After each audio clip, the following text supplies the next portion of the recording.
Hello mga kaputol! Ay sana nakikita nyo nga ho naman ngayong gabi ay mag-iihaw nga ho ako dito ng tinurta. Kaya ho ay sinikap ko na rin talaga ho na pagdugsong-dugsongin yung mga baga na yan na naipon ko kanina. Huy! Ay hindi ho mga kaputol, ay nagpadapog na rin ho talaga ako dito kasi nga ho ay mag-ihaw nga ho tayo ng ating talong. May binigay nga ho sa akin si mama na ilang pirasong talong para nga daw ho ay ako ay may maluto gayon kasi nga ho ay medyo madami-dami na rin yung mga talong niya ay kaysa naman daw ho magulang ay binigyan niya nga ho ako dito ng ilang pirasong talong ay sabi ko nga ho ay tortahin ko na laang para medyo masarap-sarap din naman yung aming gabihan gayon ngayon. Siyempre, yung lahok niyan ay kunting itlog, kunting magic sarap, kunting paminta, kunting karne. Hoy, sana all may karne. At nung natapos ko na nga ho siyang maluto, mga kapotol, ay nilagay ko na nga ho dyan sa may mangkok na akin lalagay. Pero itong isa na to na natitira, ay siya pagkatigas-tigas din talaga niyang kuhain. Ay niluto ko pa na talaga siya ng matagal-tagal. Kasi nga ho, parang may something na may nakatira dun sa loob. Kaya medyo tigas-tigas yung kanyang mga balat. Ay, hinayaan ko na lian din sa na matutong para naman kahit papaano ay maihaw yung mga nakabantay sa kanya. Nagsimula na din ako magbalat nitong talong mga kaputol para kahit papaano ay maisalang na nga natin itong ating torta. Kasi nga ho ay medyo kapag naglalagay nga ho ako dito ng itlog sa ating inihaw na talong ay palalamigin ko pa yan. Kasi nga ho ay baka kapag nilagay ko na ng bigla yung ating itlog ay maluto. Oh, yung mga basher dyan, yung mga judger na magagaling magluto, ay sige ang comment kung ano-ano, ay may kanya-kanya din ho tayong pag-i-strategy ng pagluluto. Ha mga kapotol, ay yung akin lutong-luto ho, yung akin laang din ho naman na i-share sa inyo, ay yun talaga yung strategy ko sa pagluluto dito sa loob ng isang bahay namin. Ay pasalamat din ho kayo at mag-isip din ho talaga kayo kung paano ko nga ito ginagawa. Ay ito lang talaga yung kaya kong ma-share sa inyo kung ano talaga yung kakayahan ko. Kaya kung halimbawa hindi man perfect yung lasa, yung pagkasunod-sunod, ay pagpasensyahan nyo na ha.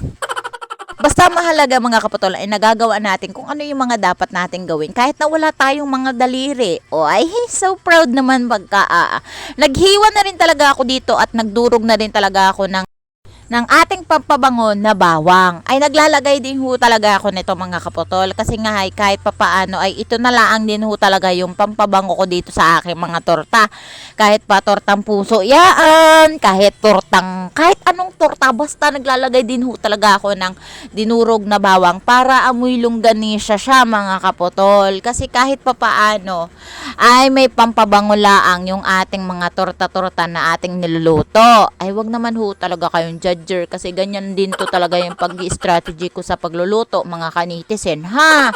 Ayan, dinurog-durog ko na nga ho mga kapotol. Pagkatapos nga natin durugin ang mga bagay-bagay dito, ay nilalagay ko na nga dito sa ating lalagyanan ng mga itlog. Pagkatapos niyan, binasag ko na din itong si aling itlog na pagkaganda-ganda na aking pagkabasak. O, tignan nyo nga naman ho mga kapotol, ay pagkaganda ng dilaw, ay hindi din talaga ako mga kapatol durog kung magbasag ng itlog. Kasi nga ho ay ingat na ingat din talaga ako sa pagbasag niyaan. Ay isang pakpak ko laang yan sa may mangkok talaga naman talagang buo din talaga yung dilaw niya tsaka puti. O ay pagkaganda ho talaga. Tapos yung pagkatapos ng achievement nga natin ngayon mga kapotol na pagkaganda ng dilaw at pagkabasag ay pagkatapos laang din naman babasagin laang din naman ng durog na durog.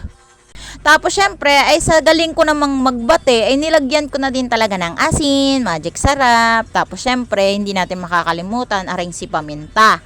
Kasi yan din talaga yung pampalasa niya mga kapotol. No? Bago natin nga ilagay sa ating inihaw na talong barlong. O baka naman sasabihin nyo na naman ang dami-dami nating hugot sa talong.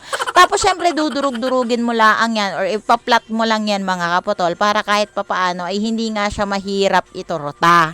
Tapos, solve na yan sa mga maghapon namin ngayong gabi. Ay sana ho ay ganyan lang din kayo magpirito o magtorta ng inyong torta. Tapos nga ho niyan mga kapotol, pagkatapos niyan ay nagpainit na lang din talaga ako mga kapotol ng kawali. At saka yung baby oil, ay pasensya na ho tayo sa HG nating usok ay hindi na ho natin magagamot.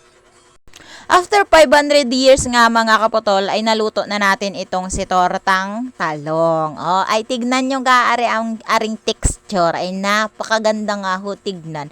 At nung naluto na nga ho niyan mga kaputol, ay binigyan nga ho ako ng ilang pirasong karne ni mama.